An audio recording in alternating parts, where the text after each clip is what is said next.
Hey, welcome to Over 50 Starting Over. I'm seeing if I could sneak up Merle so he doesn't know we're recording. Oh, you look great. You look fantastic. All right. My hair isn't right. We're live, buddy. What? Why do you do that?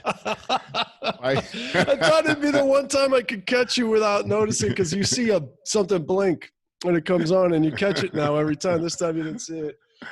So I whispered in here, welcome to Over 50 Starting Over, everyone. Shh, don't tell Merle. So anyways, that's Merle Garrison over there. And that's Barry Edwards. Yeah, trying to slip one in there. Yeah. Yeah, how are you, man? I'm doing great. How are you? I'm doing really good, all things considered. Right on. You know, COVID. Happy 4th of July weekend. Man, can't wait. Can't wait. Yeah, what are you going to do? We have our annual brunch at my aunt's house out in Painesville. That's sweet. Oh, yeah. Of course, we bring all kinds of great food, and the whole garage. So it's outdoor. Whole garage is set up with tables and all the food and everything. I'm in charge of making the Bloody Marys, which is always a good thing to do. Bloody Marys are so fun. They are. And the best part about this is that in this holiday is the one holiday we have the entire day ahead of us, and no one's in a hurry, you know?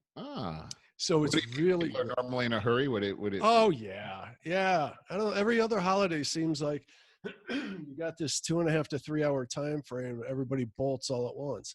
This one, you sit around for a while digesting and BSing, then decide to pick up a game of cornhole or 2 or 3, and then go get another drink. It's really yeah, that is really cool. I love that. Me too. It's supposed to be very hot though. Really? Yeah. I can remember those Ohio days, those Cleveland days. July 4th was the mile marker, right? I'd say you're about right. Like literally every July 4th seems like bam, right there. That's what. Yeah, like 20 degrees hotter. Yeah, now it's 100. Yeah, it seems like that. And I've always said too that they put Labor Day and Memorial Day exactly in the right spot as well. Because it's, you're kind of dramatic with weather spring. Changes. Yeah. And then boom, instant summer. And then it's Labor Day at the end, right? Yes. It's boom, end of summer, instant fall. Right at that point, man. Right I can remember that too, where it's just like, oh, there's a nice cool breeze, and some of the leaves start to change even right around that time. I wouldn't go that far. Well, especially with the way weather's been in the last few years. Yeah. It's always so rainy now in the spring. It pushes fall back. We've basically been staying, I'm going to speak too soon, but we've basically been staying green all through the summer. You know how typically by July, August, your lawns get brown. Right. Yeah. That has not been the case because our springs have been so wet. But I think I spoke too soon, because we've been going through this sunny, dry spell for a couple of weeks now, and there's just a lot more of it to come. They're saying possible droughts. And after all we've been through, it's like, droughts? Are you kidding me? How's that possible? But it's Ohio. Out here, of course, it rains. First of the year, it starts to rain. And then after about a month or so, you don't see rain again until, very, very rarely do you see rain again until the next year. Yeah. So, when is fire season? Is that towards fall? Yeah. No, we already had a brush fire right down the road from our house just a couple of weeks ago. It was a small one, but everything's bone dry out here right now. Wow. You go out, like we go hiking and everything. It's like, gosh, if you just lit a match, this whole place would go up. Yeah, I hear you. Oh, let's see. What are we going to talk about? I want to talk about. We got tons to talk about. My camera update. Oh boy, here we go. Yeah, I was tracking it. Now it says tomorrow. So the day after the podcast, which of course makes me so, but I am at the point. I am totally at the point where that camera is going to suck for sure. It's already going to suck. You haven't even gotten it. No, I know. It's just, I've gone through so many Right. different things, trying to order one and get one. And now I've downgraded. The COVID really has killed the camera market. They're all bought up. The good ones are all bought up. Yeah. Yeah. Yeah, Oh, good it makes number. sense. It totally makes sense. It really does. So I'm going to hey, we are going to, by the way, I didn't ask you what you're doing for July 4th. Well, we just had some pretty serious restrictions on what we can do here in Los Angeles. They're actually, the governor and our mayor are recommending that we do not get together with family this weekend. They have, it's draconian, actually. I mean, they have shut down our restaurants. They've shut down the bars, wineries, movie theaters, family entertainment venues, zoos, museums, card rooms. I've never been to a card room before, but they've shut down. We opened up right around the end of May, and now they're shutting everything down. And by the way, the beaches are closed, bicycle trails, paths, all of that closed over 4th of July weekend. But I thought the restaurants were largely still shut down and only were just opening. They opened them up at the beginning of June, and we've been going out to restaurants, and it's been so nice, Barry. To get out. Yeah. Oh my gosh, yes. I mean, we were just starting to get used to being able to go to restaurants again. And we love going to restaurants, and that's a big thing you do on the weekend, right? But no, they're saying now that you can have your restaurant open, but you've got to sit outside.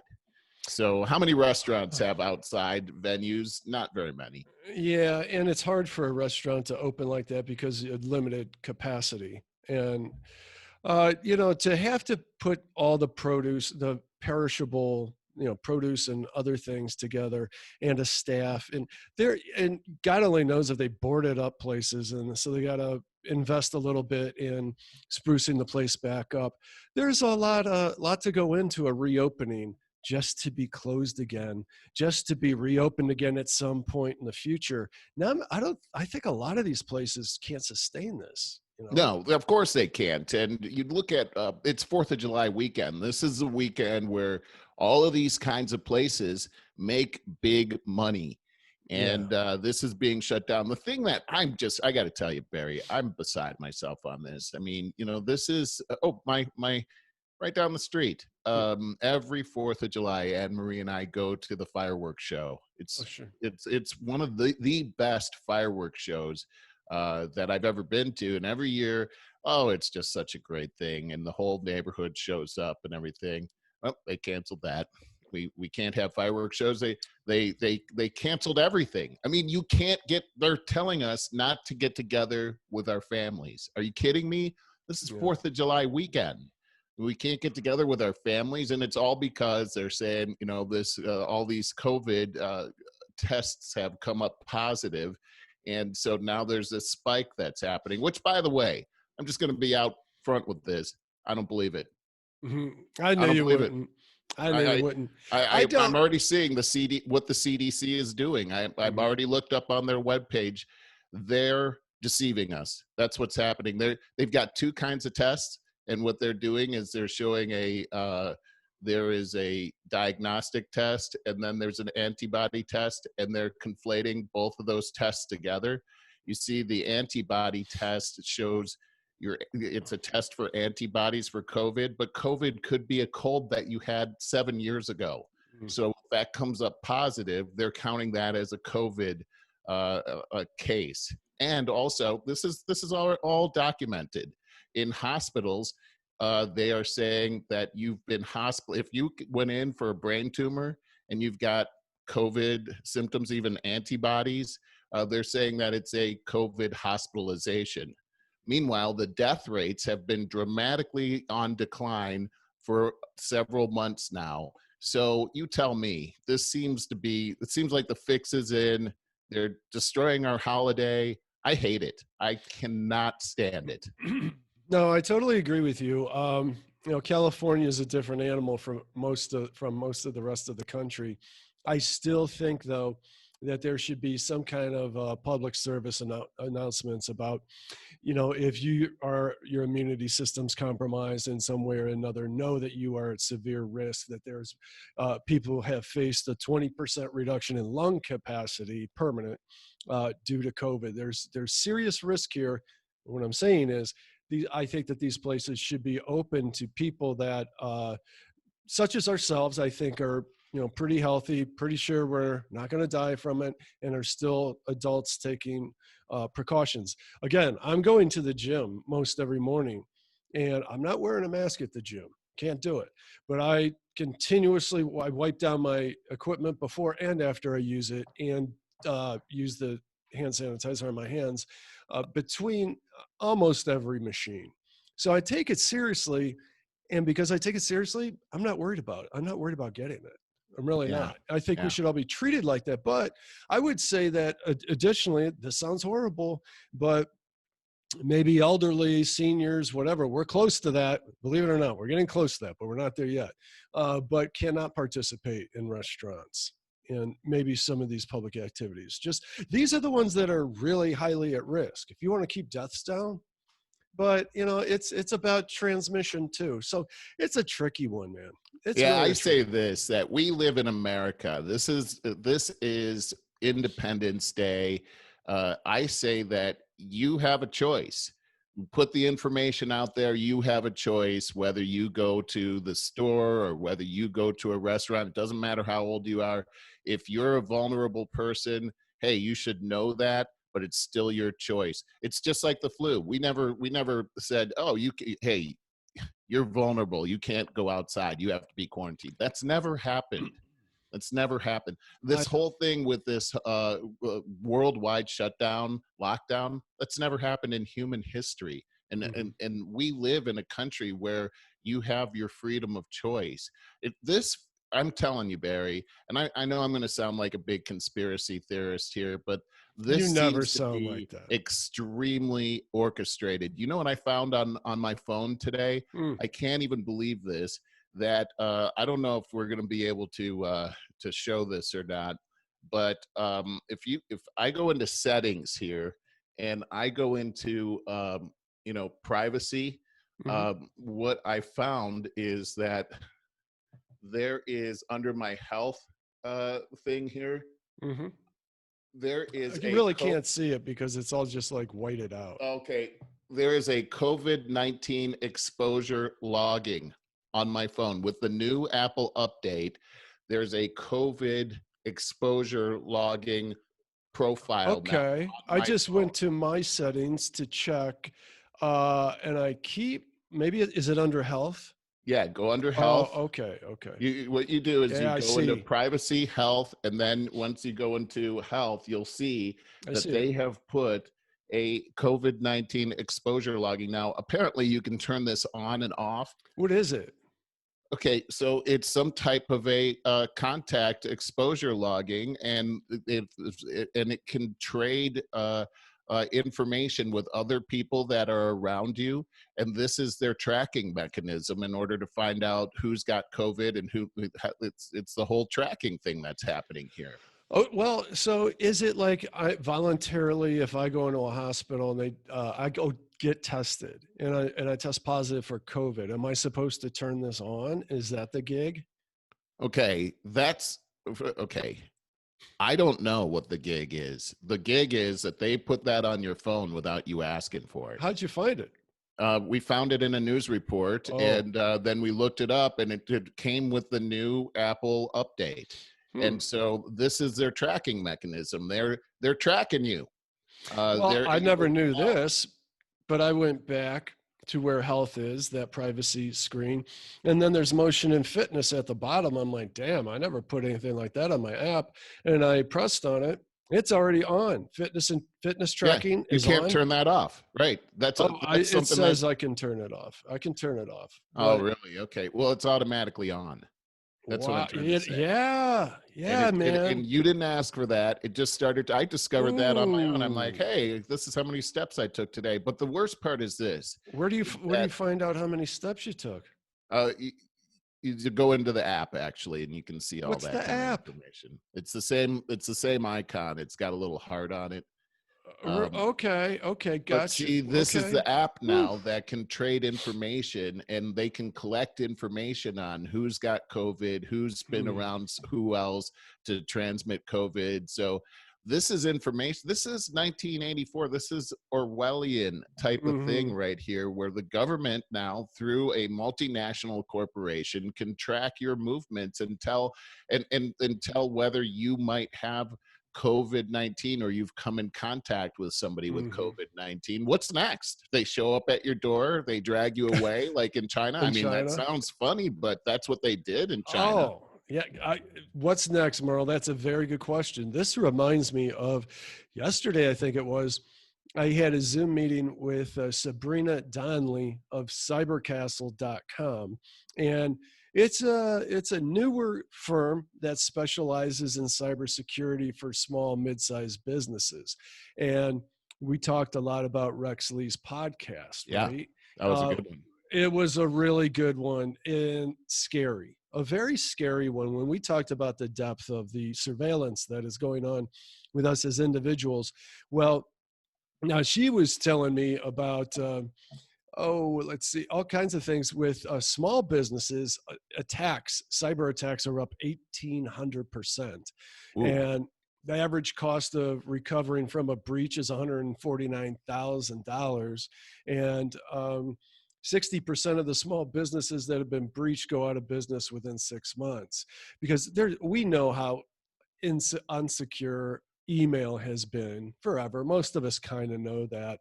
And they can, get a degree of information from your email, but they got this stuff I didn't know about. And you've probably heard about it. Ransomware. Oh my gosh. They shut down whole hospitals with this stuff. Really? This is the first I heard about that. So her company, provides protection and insurance against those kind of things. They could take over your system, completely freeze it up, and hold you for ransom. Yeah, exactly. They will demand a certain amount of money to be paid into Bitcoin probably.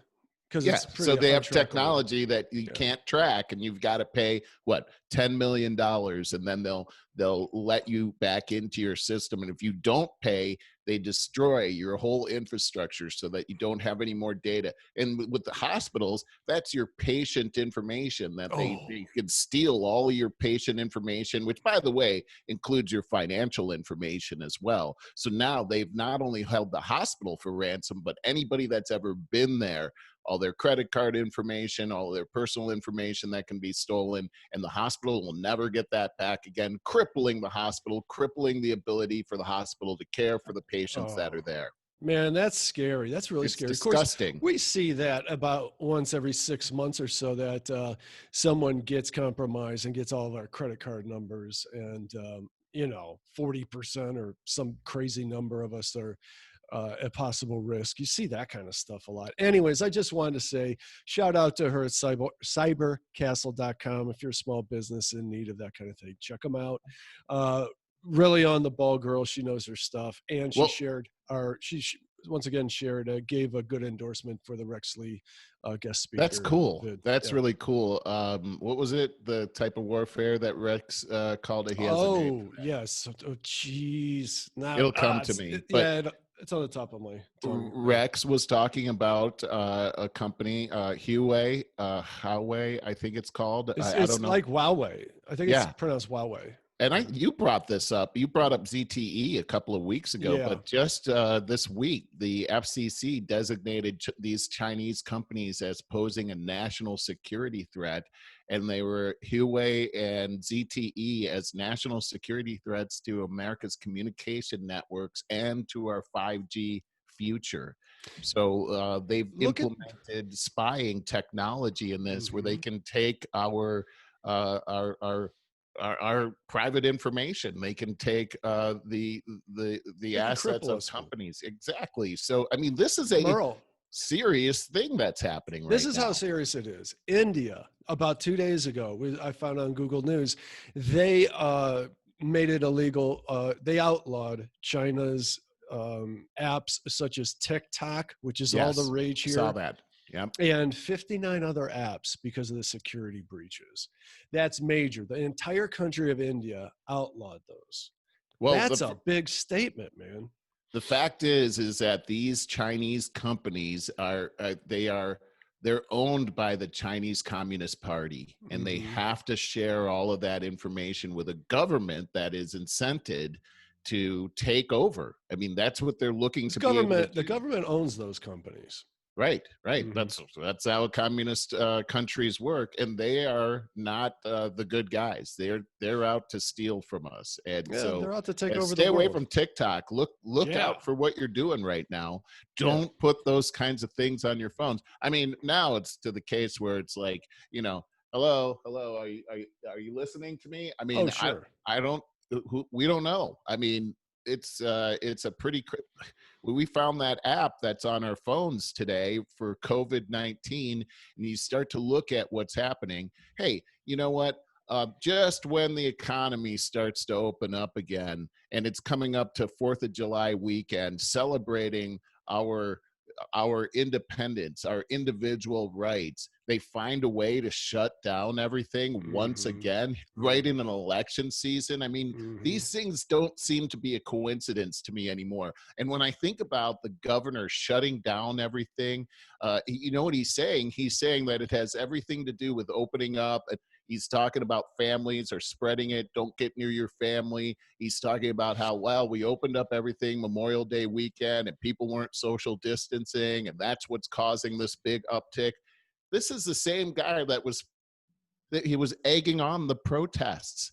He was saying, I agree with you. Your voices are being heard, and I encourage you to go out there and protest. He was saying that during the protests, but yet I can't get together with my family. Yep. How is it that people aren't seeing through this? Hey, that's right up there with Seattle. That mess, the Chaz Chop thing.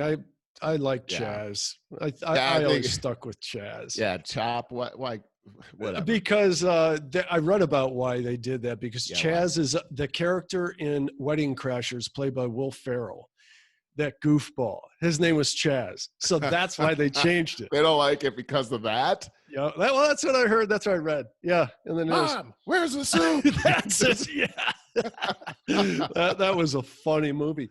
But I've asked you, I text you and you don't have a real good answer for me, but I said, what is this mayor's liability, responsibility in the deaths and rape or rapes in Chaz, where she very snidely said, this is our summer of love. She's got blood on her hands. I mean, she literally has blood on her hands. We've had more than one death there. Like you said, rapes. 14-year-old kid in critical condition as well, last I knew. The city, that area of the city is completely destroyed. It is a mess. And even now, after they've dismantled it, she's saying that we had a very peaceful protest. What? Really? You had a very peaceful yeah, you look at her Twitter account. It's terrible what she said. She didn't actually dismantle it until the protesters found out where she lived and protested all around her house. And one of the city council members was amongst the protesters outside of her house. Was that the Muslim one? I don't know if she's Muslim. This is like yesterday. She's got an interesting name. That's her. I saw her in the news too yesterday, and the mayor launched an investigation on her for some reason. She was speaking out against. I forget. I don't want to misspeak on that like I do most everything else, but. Yeah, big mess over there. What I always wonder is the people of Seattle, that's a very liberal city. So we talk about the leadership. Well, people living there, it's a very liberal city. It's like Austin or something where you go there, you know what you're getting into. It's San Francisco. So, if that's not your bag, that's not the place for you to be. So what I'm asking is, I wonder how they feel about this. I wonder what they've thought about Chaz during this, and as they come out of it, were they like, hey, a couple murders are going to happen during a protest? This is what America's about. We're founded on this. We've had much worse protests in our past, and they could quote a couple. Is it like that, or are they like, what the hell, man? We've had small businesses just completely torched here, along with all the violence. Not cool. I don't know what the pulse is there. I'm not sure either. It's kind of hard to tell, but I can't imagine, it doesn't matter what your political bent is on this, that you would approve of having a part of your city destroyed and having lawlessness happen and rapes and murders happening in your town. Meanwhile, the business owners that own the property, that have businesses there, are destroyed. By the way, the city councilwoman's name is Kshama Sawant, and she is a practicing socialist, and she completely identifies with the Chaz movement and has been supporting it all along. So I think the mayor was surprised to find her outside of her house protesting and calling for her to resign. This was all about the fact that the mayor was threatening to take down Chaz, which she did. But how does she get away with this? I mean, how does she get away with this? As you said all that, I'm thinking, man, she was in a hard spot. She had protesters protesting her when she's going on national news, supporting it, calling it the summer of love, while it's a violent, they're absolutely creating a Lord of the Flies environment over there. Absolutely. Yeah. You're right about that. So how did she ever have a way of coming out right there?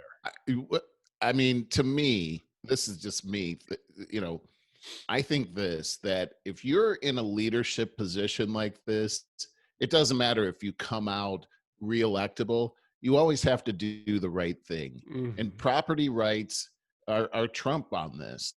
And you can't just allow a protest to just go in and steal by destroying public property. When I say public property belongs to the people. The taxpayers pay for that. That means it's my property. You can't allow that to happen. When they say peaceful protests, that does not include spray painting graffiti everywhere. That's not peaceful. That's actually stealing my private property when that happens. So right there, you've already crossed the line, let alone burning the place down, getting feces all over the place, closing down the streets, closing down businesses, murdering and raping people. That all crosses the line of legalities. And another thing I want to point out is, there are corporations, major corporations, that supported this whole movement. One of them is Ben and Jerry's. They had the ice cream trucks all in there, food and all that kind of stuff.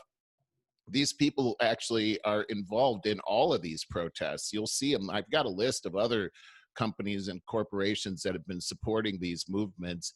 And I think it's important for us to realize how these things are funded.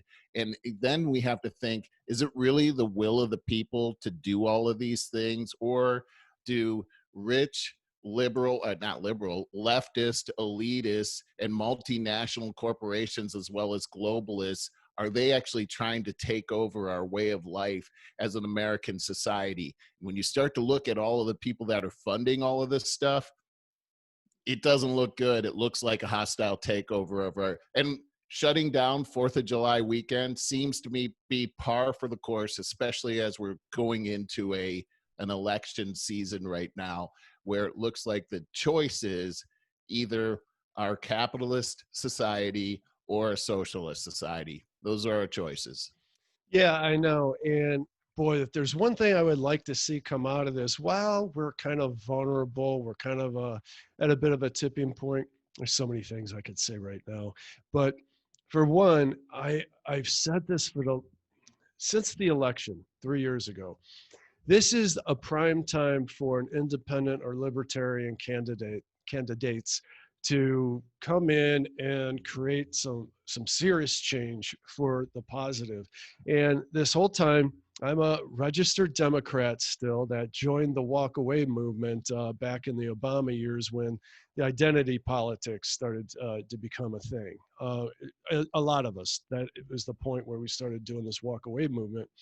And anyways, after the election of Trump, I used to actually post on Facebook back then. Now I rarely do.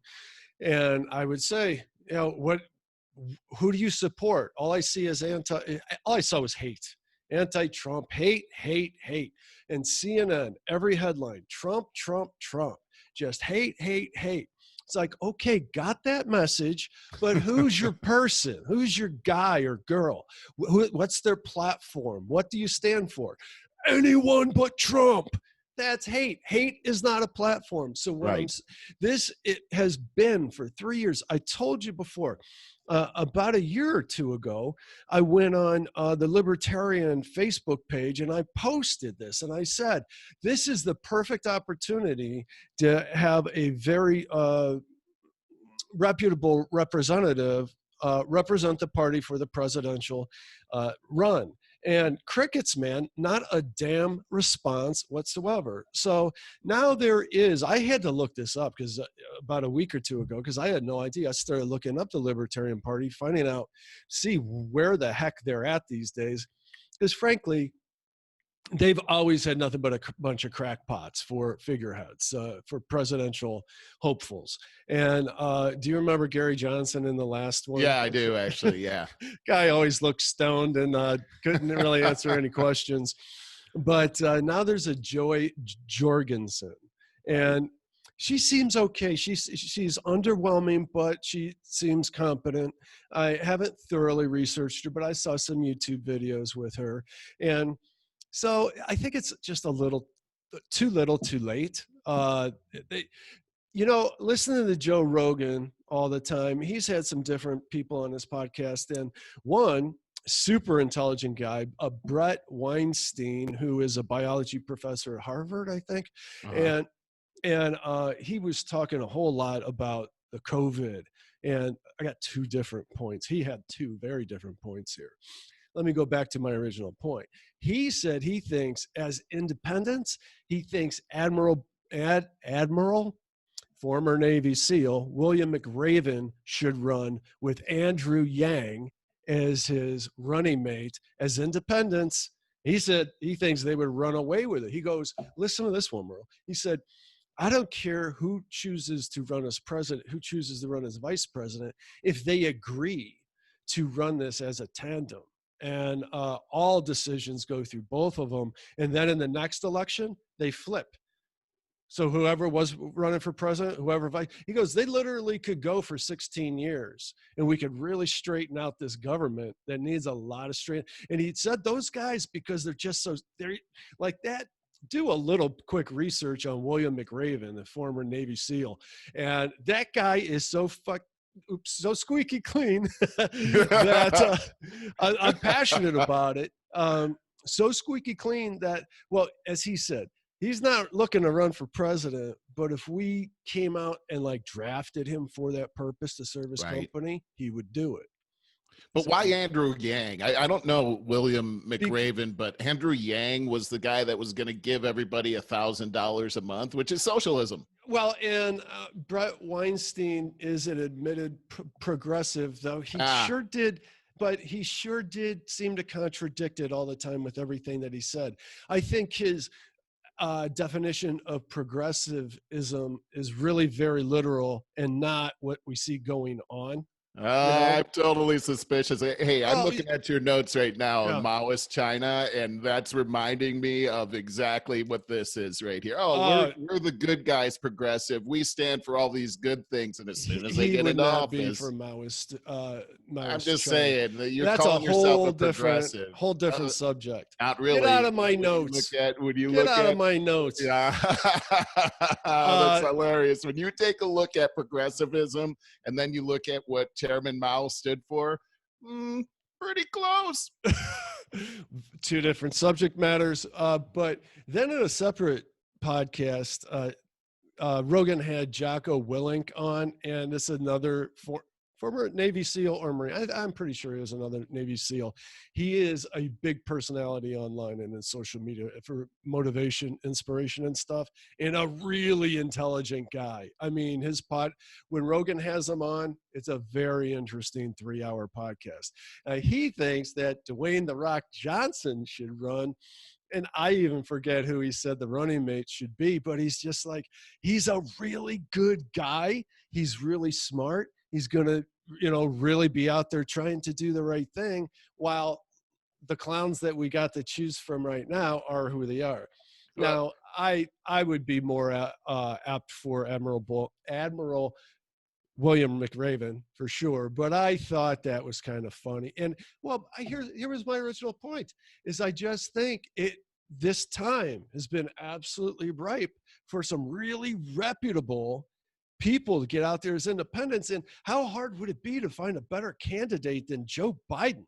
Well, I want to just say, I saw this guy, it's Jocko Willink. I saw a clip of him on Joe Rogan's show, and it's Joe Rogan, right? Yeah. Saying his name right? Okay. Yeah. And I thought this guy, like, I heard him, he had this whole thing about attitude, and okay, so you say that you lost your job? Well, good. Now it's going to give you a chance to that's the good be able to I like that guy. I like what his whole thing is about attitude. And just one thing about Dwayne Johnson, The Rock, I love that guy. I think he's a great he seems like a great guy. He's a great actor.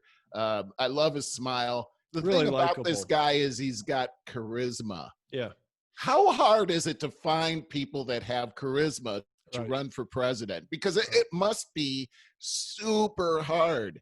I think the reason that Trump got elected is because he's got charisma. I don't know. I can't really say. I would never say that about him. Really? Because what other reason would you give for him being elected? Because he was running against somebody that has no charisma whatsoever. Anti-charisma. She's like a black hole. He had that show, The Apprentice. It's all because of his charisma. You might not like his charisma, but he's got something that magnetized a bunch of people to vote for him. That's what I'm talking about. Well, to answer your question, I just want to make one point before you say that, because when I look at the Democratic candidates, of which there were 400 of them or something crazy like that, nobody stood out as having charisma. They kept talking about we don't want any more old white men to be running our country anymore. They had a bunch of people that were of different nationalities. They had black people, black women. None of them made it. The Democrats didn't vote for any of those people. They voted for an old white guy. And this is an old white guy that's standing on a platform of anti-racism. Crazy. This is so hypocritical. Oh, it goes worse than that. None of them had any charisma. And then you got a guy up there that the majority of the people think he has dementia. Agreed. But to your point, Tulsi Gabbert. Dude, she was the most. She had the most charisma of all of them. Absolutely, and intelligence, down to earth. She will not take any corporate funding whatsoever. So she can't be bought. She's not part of the system, even though she checks off all their boxes for gender and so-called woman of color. And we can call Elizabeth Warren a woman of color. We can, but she's. Tulsi Gabbert is amazingly smart and unflappable. Like her feet are on the ground. All agree. The lights are on. Everyone's home. Yeah. She would run away, I think, with that election, but she's not part of their system, man. Didn't have a snowball's chance in hell. No, but I think she could as an independent. Maybe. With That's that the kind William of person. McRaven, man. Right. That Admiral. Yeah. I would like to see a person more in the middle of things than me too. Her, but I know what you mean. I thought she was well, as we say, best.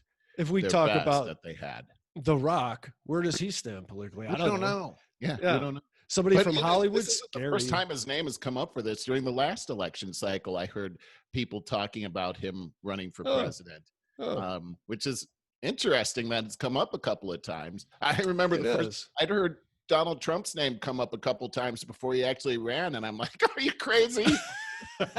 Ridiculous. I love that gag reel of all the. Go ahead. I say gag reel of all the people in Hollywood going, ha, Trump is president. I'll move to Canada. It's All so of that, funny. you know. But there were people over the decades that have said this guy is going to be the president one day. I just saw this documentary about a guy. His name was Roy Cohen. He's a lawyer from New York, very famous lawyer. And back in the 80s, maybe it was the early 90s, he's on film saying that Donald Trump is going to be the president one day. Wow, that's interesting. That's pretty wild. I don't think it's very wild. One heck of a prediction before. I don't know how long. If you just had to take a quick stab at it, how long ago was that guess? Oh gosh, I would say 20, 25, okay. maybe my God, 30 years ago. That's Nostradamus level prediction, because Obama didn't happen yet with identity politics. And then you throw Hillary on top of it to double down on all of that stuff. I think this may have been at the end of the George H.W. Bush administration that he actually said this. That would amaze me. Nobody could take it seriously at that point. But after Obama and then seeing Hillary, that was a perfect storm. That created. Oh yeah, you're right about that. It totally created his, what it will be his legacy. We'll be reading about that in history for decades to come if we're still speaking English. Who knows? Boy, we went all over the place here. I know that I wanted to talk a lot about fear, because even as fear infiltrates every level of our lives, everything that we've talked about to this point in this first half hour or so is very fear generated.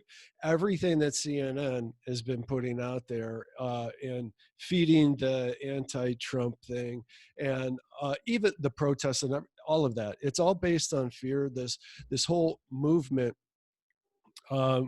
with the protests and all of that is fear about our future. And boy, I really wanted to start at the ground level towards the beginning. We just started getting on a rant though, but about how fear impacts our careers. And it does from the moment we start working. I know with me, I came from a very blue collar family, and I started out with a paper route when I was probably 14 or whatever. From a paper route, I think I went to working in a kitchen of a restaurant, doing prep and dishes and stuff like that. And then I went to Kmart as a stock, they called them stock man instead of stock boy, What? Try to give you some kudos there. I'm 17 years old. It was the worst. It's probably job. stop person now. Yeah, I'm sure it is. It was the worst job I ever had. To this day, really? I will always say that. Under those not neon, but those fluorescent lights. Yeah. And all you saw, no matter where you were in that giant store, you saw that big clock in the center hanging from the ceiling, So you just stared at it all the time. Worse than, seventh period in school, You just looked at it and never moved. And it was those were the longest shifts days that I ever had. I couldn't stand it. But I remember, so now we get into college, I just turned 19, and my girlfriend, I think I just broke up with her at that time, but she was a waitress and making good money. And I'm like, there's this Chi-Chi's in Mentor opening up. I can make good money there instead of making no minimum wage at this Kmart doing what I hate. And my dad was like, you got a job, you got a solid job, don't do that. That was a mentality, especially in a blue collar neighborhood kind of thing. And I didn't listen, and I went and got the job waiting tables, and that got me through college very well. So I made good money. I had a ton more fun. Tons of fun. That was about the most fun job I ever had, to be perfectly honest. And I remember. And it was a great way to get through college, but it was about fears. You got to take risks. You got to trust. There's so many things. There's so many offshoots when we talk about fear, so many avenues we can go down. Because the opposite of fear, it's not even, the opposite of fear is love, but it's very closely related to trust. So what is trust? What is your view, your take on this world? I think when you're that blue collar guy that's telling your son to stay in that really low level job because it's safe, his intentions were correct. He wants me to be safe. Fear, opposite of fear. You want safety. Every parent wants safety for their family. That's what we're always craving. When you got the safety, then you want a little more. Then you want to expand on your profitability a little bit more. But safety is number one. So it comes to your view of the world, I think. How much trust do you, how much faith do you have? And Jordan Peterson said this. I've been listening to his biblical series. He's got a podcast, a terrific podcast. Probably he's got a few, but he does a biblical series in this one. And they're typically about an hour and a half to 2 hours long, where he takes something, Adam and Eve or Cain and Abel, different sections of the Bible, and extracts all of this meaning from them and applies it to today. And it becomes very philosophical and very political. And it's one thing that he said. So he's asked once again, do you believe in God? And he's like, because at the end they go to questions out of the audience. Mm-hmm. This is, a lecture. And he's, I hate that question. I hate that question. That is not for me to answer. That is very personal to you. But what he says is, but what I can tell you, because I'm a psychologist, I'm a scientist. So from the scientific point of view, it behooves you to live as if there is a God, because the outcomes are proven to be infinitely better if you live your life in a way as if you are being guided and judged by this higher power, and the power of faith, and the feeling. There's even a bit. I'm using my words and paraphrasing a lot, but the feeling of not being so alone, that you have the trust that God, a higher power, has your back and wants the best for you in this world. You're going to take more of those chances. And if you believe that the world is benevolent rather than malevolent, rather than having that more nihilistic mentality that so many people have today, is I think faith struggles. There's a struggle with faith more today than I think there has been in a long time. Do you agree with that? That's just me talking. Oh, yeah. Well, absolutely. In our world today, at least here in this country, faith is something that we're struggling with big time. And we can see it. It's happening all around us right now. The fear entity, and it feels like an entity to me, is permeating all walks of what we're doing right now. So agreed. I have a couple of comments on this. First off, love what you're saying about fear versus trust, and your story about growing up with your dad saying, hey, keep this safe job. You took a risk and you moved to something, you made more money, you had more fun as well. So I'm reading this book right now called Rich Dad, Poor Dad. Oh, sure. Classic. It is a class. Have you read it? Mm-hmm. Mm-hmm. You Kawasaki guy. I don't the think Hawaiian his name guy. is Kawasaki, but yeah, okay. I think it's Kiyosaki. It is. I know the book well. Kiyosaki, that's exactly right. And he's talking about the exact same thing, is that the poor dad was the dad that wasn't going to take any risk. His real dad. Get a job. Yeah, his real dad. Get a job. Stay in that job. Work hard. And, his dad ended up staying poor. But the rich dad, who was his friend's dad, was like, look, most it was his mentor. He took him. I want to explain. He took him on as his mentor. He did, and he was saying that most people's lives are dictated by that fear, and not only that, but it's fear and greed. Because once you make the money, you have this greed in the inside of you. You spend as much as you make, or much more. And what he was talking about is, the rich dad was talking about, it's really all about knowing the difference between assets and liabilities. And a friend of mine actually was telling me that, well, let me just back up. In the book, he's talking about the fact that in order to be able to make that switch, you've got to be able to think with your logical brain, not with your emotions. And you've got to be able to tell the difference between your emotions and logic. It's hard. Because your emotions are going to tell you, stay in that job, stay in that safe place, and you're never going to be able to get ahead. greed is going to tell you that you need to spend money. You need to be just like the guys next door. You need to buy this.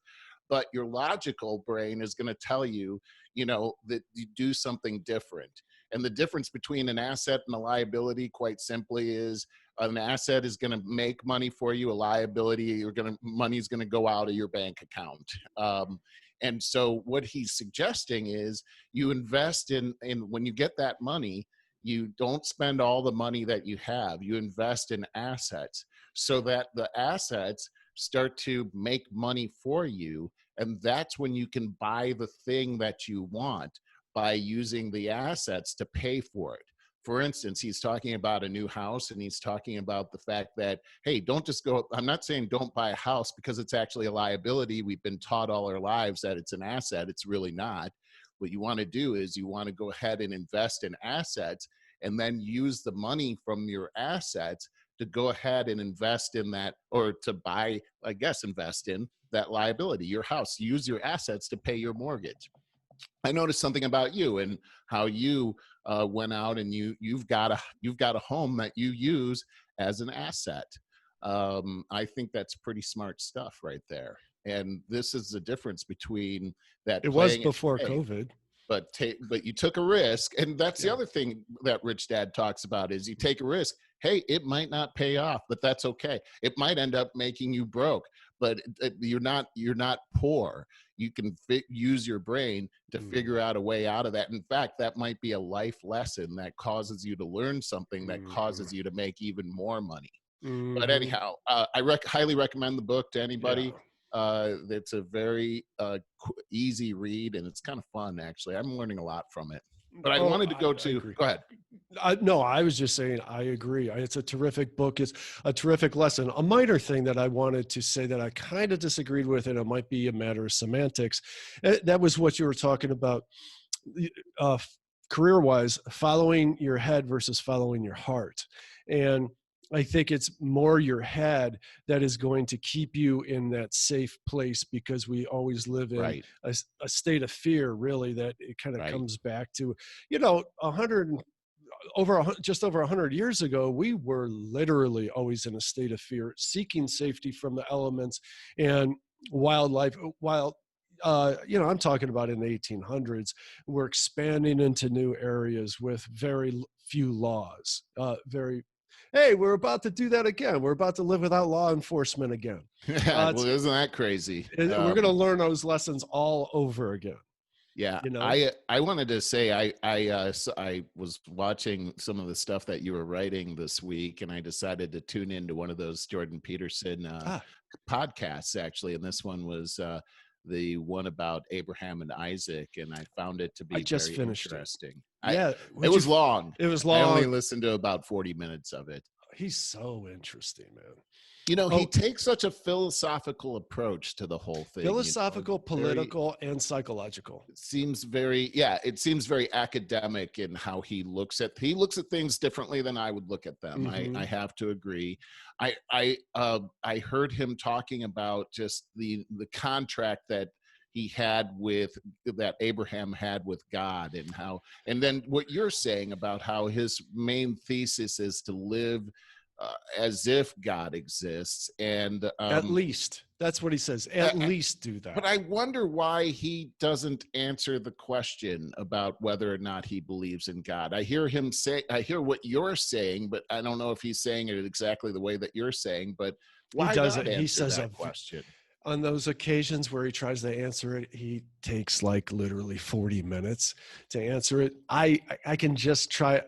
The best I could surmise to sum it up for you, what I get out of it is that he feels that it's not his station in life. That'd be more your station in life. You are a minister, right? Is that the right way to say minister? I am a minister, correct. Right. So you've taken that on as that's a leadership role of you.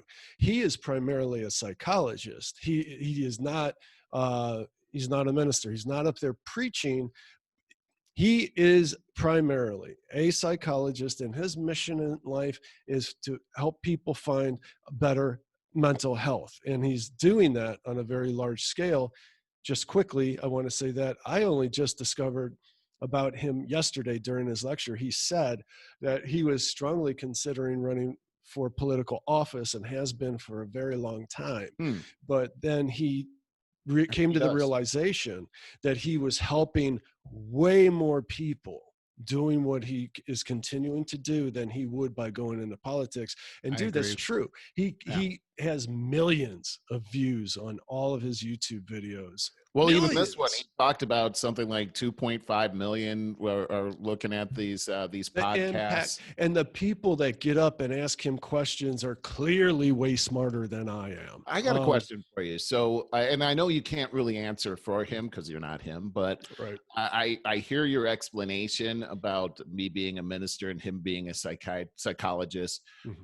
Do you think that he thinks that by answering the question that whether he believes in God or not, it would be unfairly swaying his audience into one belief or another? Wow, do you realize how important that question is and how the gravity of it, that I don't feel worthy of answering that? I can give Go ahead, give you a bit of an opinion, and I would say yes. I could give you an example.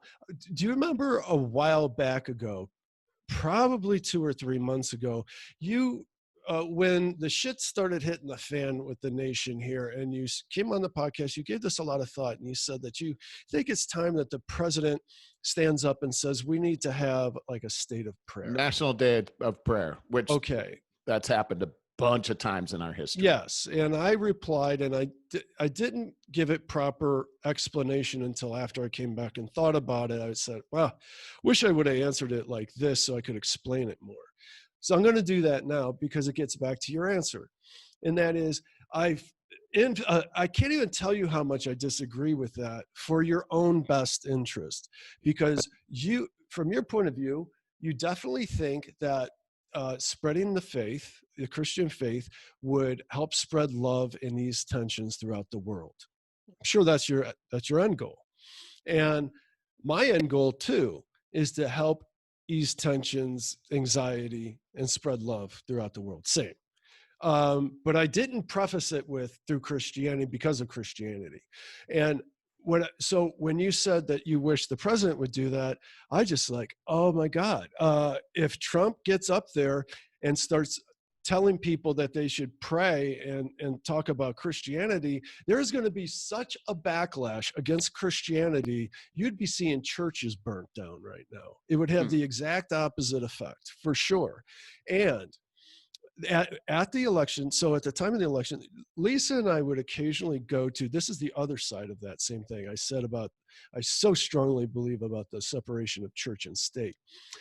So we used to go to a unity church where it's based in accepting all religions. It was primarily based in Christianity, but teachings were always coming from Buddhism or wherever else, Hindu, any place else. And so very accepting along these lines. What would you expect in the Heights anyway? However, at the sermon after the election, we listened to online, and it was basically a eulogy. It was just it was like being at a funeral and, oh my God, so the country is now in this state and we will stick together and we will get through this together. I do not want my spiritual leaders weighing in on politics whatsoever. We have not been back since, and we will not. This is my point about the separation of church and state. I think spiritual leaders are best sticking to spiritual teachings. I think politicians, as soon as they stray out of politics, they're manipulating you. That's what politicians do. And the same is with religious leaders. There are human beings, and when they step outside of their boundaries, and it might as well be a celebrity telling you how to vote. I don't want that crap either. All right. So to answer your question about how does Jordan Peterson see his role, and he does not see it proper for him to tell you how. I respect it. I get it. It's hard to explain. That's my best explanation. I agree with. Gotcha. Well, let me just respond to that, because you gave me a lot of stuff to think about right there. And I respect where you're coming from on that whole thing. I think that the question is very simple, though. And the question is, do you believe in God?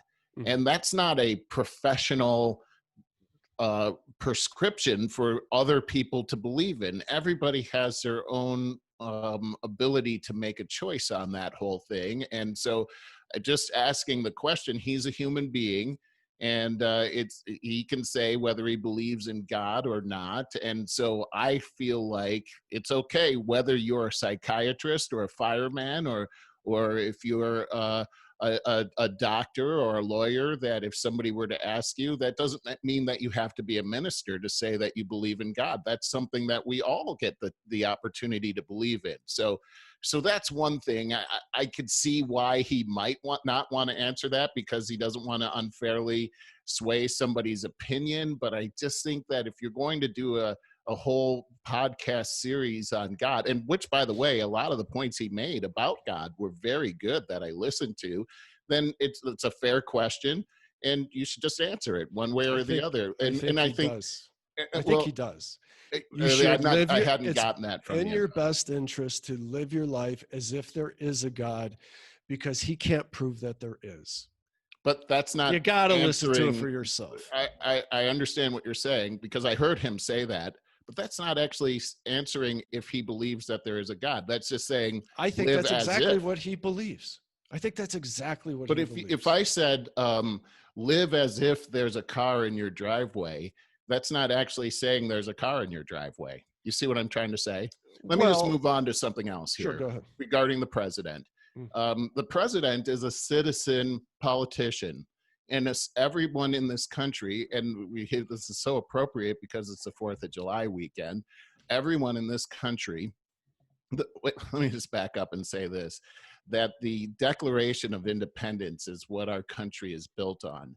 And the Declaration of Independence starts out with some of the most beautiful sentiments that actually the whole country is based on. And it says that we hold these truths to be self-evident, that all men are created equal, that they're endowed by their creator with certain unalienable rights. Among these are life, liberty, and the pursuit of happiness. So here's what I want to say about that. It doesn't say Jesus Christ. It says endowed by their creator. As the president, you represent that you're the figurehead of that. All men are endowed by their creators. I didn't say a national Christian day of prayer. I said a national day of prayer. That means you could be a Buddhist, you could be a Hindu, you could be a Muslim, or you could be a Christian. Most people here in the United States are people of God. I didn't say that it was people of Jesus. This is a country that's built on the very foundation. This is at the beginning. This is how our country came to be. We're built on this foundation that we are created beings by a creator. And so just like last week, we talked about how your friend, is it Irby? Mm-hmm. How he miraculously changed through the power of prayer. And so I don't know Irby. I don't know what he believes, but things changed for Irby. And I'm saying this, that as the president, that true leadership is to take whatever power there is out there to change for good and use it. And if you don't do that, in my opinion, it seems like that's unfair to the people who are a part of the citizenry of a nation that's built on this very concept of there is a God, and there's a God that's given you rights to have a life, liberty, and pursuit of happiness. If people are tearing down your town, if a sickness has come in and is killing you, that's stealing your life, your liberty, and your pursuit of happiness. I think it's a beautiful sentiment. And I think that, we can agree to disagree on this whole thing, and that's okay. We're going to, and that is okay, because I like what you're saying, and that's what your purpose is to come out here and say those things. But it's not just a Christian thing, is what I'm trying to say. Is that I understand. I mean, it's a national day of prayer. I would pray right next to a Muslim. I would pray right next to a Jewish person or a Hindu person. And I think that pray to your God. But we're all in this. I keep hearing this too. We're all in this together. So why wouldn't we all appeal to the God who protects us? And just like Jordan Peterson is saying, is live as if there is a God. So why wouldn't we take that same I mean, if it's a philosophy, which he's a philosopher, he's not only a psychologist, but he's a philosopher too. Mm-hmm. Well, you bring that into politics. He made another statement, is that as soon as a politician leaves that being a politician and goes into, say, religion, then they're manipulating us. I would say this, that everything a politician does anyhow, it doesn't matter if they're talking about religion. It's synonymous. I majored in rhetoric and communications. And so rhetoric is sort of a bad word these days. So I don't usually tell people that I'm a communication major, but rhetoric isn't a bad word. It is the art of persuasion. And so, just like your parents growing up, they persuaded you not to touch the hot stove. Persuasion is used for good. It can be used for bad as well, but it can be used for good to save our lives. And so I just think that, hey, if you take a look at our history, presidents from George Washington until today have had national days of prayer, and there's never been a problem with that until recently. Mm-hmm. I would say one other thing. Yeah, and I'd say one other thing: separation of church and state. All the way up until Lyndon B. Johnson had it changed, people could talk about politics in church. It's only been in our lifetime that the people from the pulpit can't speak about politics. There's nothing wrong with that. Just go to a different church if you don't like what they're talking about. I think it was good that you didn't like how they were talking about it. You left. But I think that politics and how the country is run, it is a spiritual thing. And we shouldn't take that out of the church. And it never has been. It's not in the Declaration of Independence, the separation of church and state. But when it was written by Thomas Jefferson, what his original intent was, that the state has no right to take away your freedom of choice when it comes to religion. That's all he meant, if you go back into the history and look at it. Totally got you. I think, and we're always going to disagree on that, and that's fine. But I think my example about the celebrity, like when a celebrity gets outside their wheelhouse as well and starts telling you their political beliefs, once again, it's just, to me, like, just shut up. It's not, I think all of us can overextend ourselves, and it's no longer a humble suggestion. It is actually manipulation. Well, yeah, but it's okay. We don't need to, berate that for another hour. We'll always come back to that, and we can come up, because you and I will spend the rest of the week thinking about better ways to explain ourselves. And well, yeah. And we'll I just come want back to make one point, though. Two actors that totally changed the country: Ronald Reagan and John Wilkes Booth. Oh, that's very true. That's very true. That's very not true. Always for good, but anyway. Hey, so we're going to have to wind down a bit, but let's go out on a more lighter note. I wanted to say that last night I discovered a new stand-up comedian that was very funny. His name's Ian Bagg. I mean, what a name, B-A-G-G. And he was on, I had to look him up. He was on a finalist of Last Comic Standing season 9. His whole gig is working the audience. Like, he doesn't just get up there and start rifling through a bunch of material. It takes talent. Like, oh, you got to think so fast. And I was kind of analyzing how he was doing it. So I think, like, if you do it enough, you got a lot of like standard stuff in the background in your head. But you still got to think fast, because somebody's throwing you a curveball all the time that you haven't heard before. And he's quick. He's really quick. So it's impressive to see him. Ian Bagg, and he was on, I'm pretty sure it was on Amazon Prime. So cool. If you guys, yeah, you got anything that you've seen lately, or anything to share on the more fun side? Yeah. Oh, I wish I had something. It's like something was on the tip of your tongue and it didn't come out. I was trying to think of something really fast, and I thought if I made a noise, something would come out. I could tell you that weeks ago, I had started watching that show about, I was going to say Harvey Weinstein, but I always mess him up. The other one, the pedophile. Oh, Epstein. Yes, Epstein. And I've never gotten through the whole thing. It's only like 6 episodes, but it's so what'd you get creepy, out of that, man? Oh my God, it's terrible. Well, I'll tell you, the first thing I got out of it is how on earth that the thing that I think that you just are stuck with from episode 1 on through, I think I may have gotten through the 3rd episode. I don't remember. It was a while. But how power, money, and power are synonymous, and you can get away with damn near anything. He was being investigated by the FBI for at least 20 years. They knew that he was doing all this underage stuff. He, had a place in Palm Springs, and it just, he would prey on like these high school girls or younger that were in the lower class neighborhoods, let's say. They didn't have any money.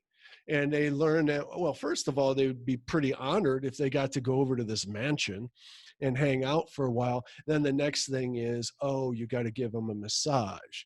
And then it goes real south from there, but they're getting paid $200 a crack. Right. And it goes on. And then they're recruiting each other. So these young girls are recruiting other girls from the school. And so the FBI has this whole, what do you call those charts that are like tree branches? I've seen it before. Yeah. And it's sick. That's why I couldn't get through the whole thing as of this point. I got to take that stuff in small doses. But here is the thing. And you see all of these celebrities just gladly and gleefully taking pictures with him and going on his plane to his pedophile island, like the Virgin Islands or something. Right. And like, they don't know what's going on. It's just like Harvey Weinstein. Everybody in Hollywood knew what was going on with him, but they don't care until the cat's out of the bag. And then it's just terrible, absolutely terrible. And then the guy, I'm back to Epstein here. That guy gets killed in prison. That cameras are off. Yeah. He had so many people implicated. The prince, and I don't follow those people in England, but that one prince in England, Philip.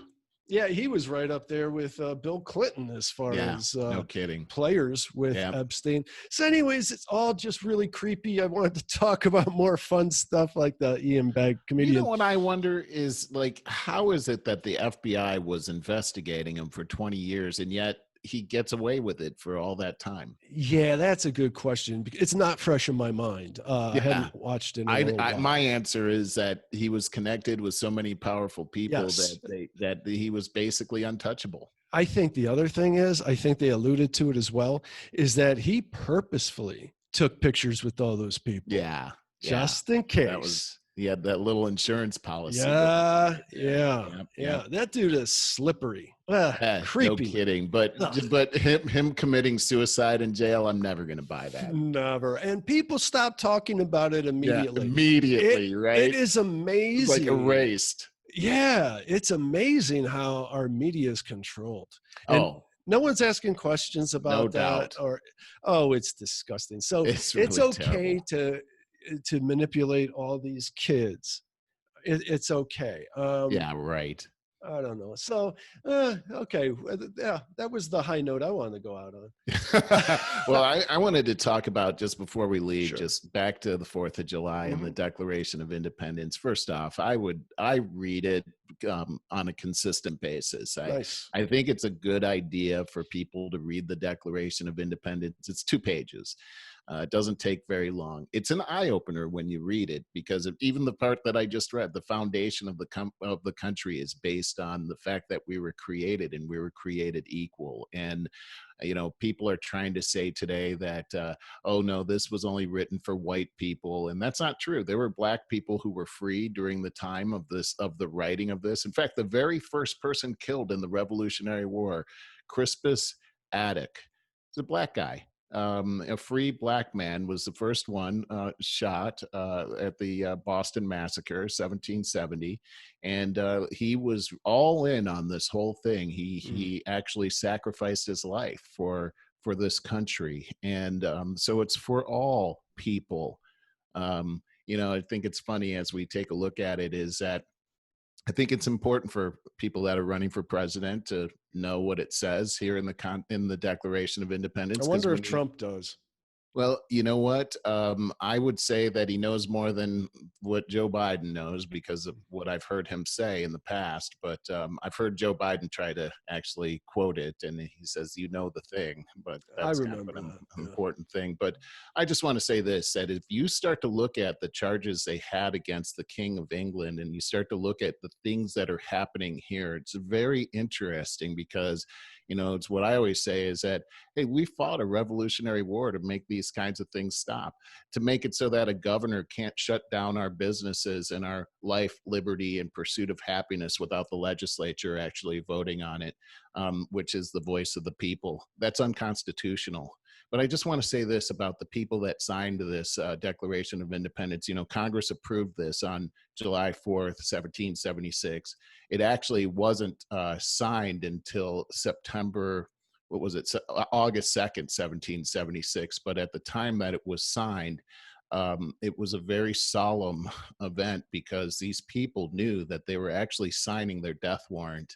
And it was silent. Some people sobbed as people were coming up one by one to sign it. They absolutely knew what they were getting into. Some people were praying, and I think it's kind of funny because there was a moment there when this tension was broken by Benjamin Franklin. And Benjamin Franklin just bellows out. I think you would like this guy. I think we would both like Benjamin Franklin. Yeah, he bellows out. Well, we must all hang together or we'll surely hang separately. And everyone just sort of laughs, although it was true. The last line of the Declaration of Independence says this, and I think it's beautiful. And for the support of this declaration, with a firm reliance on the protection of divine providence, we mutually pledge to each other our lives, our fortunes, and our sacred honor. These people were all in for something that's very meaningful, that not only impacted those people, but impacted generations in the world to come, my own life. I'm very grateful this 4th of July for this, and I still have hope that what those men stuck their necks out for is worth defending. And by the way, the people that signed it, many of their lives were destroyed. Many of their family members were killed. Some of them were killed. That they were up against the most powerful military the world had ever known at the time, and these people had nothing to fight with, but they were relying on God. I go back to the National Day of Prayer. That's what this country was started on, and I just believe in it. And I just say, from my own heart, God bless America.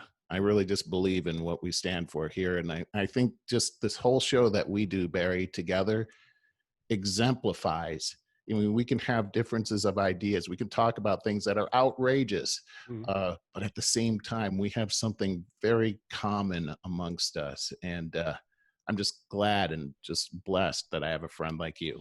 Well, I appreciate that. I feel equally grateful that we can throw our ideas back and forth. They're intelligent ideas.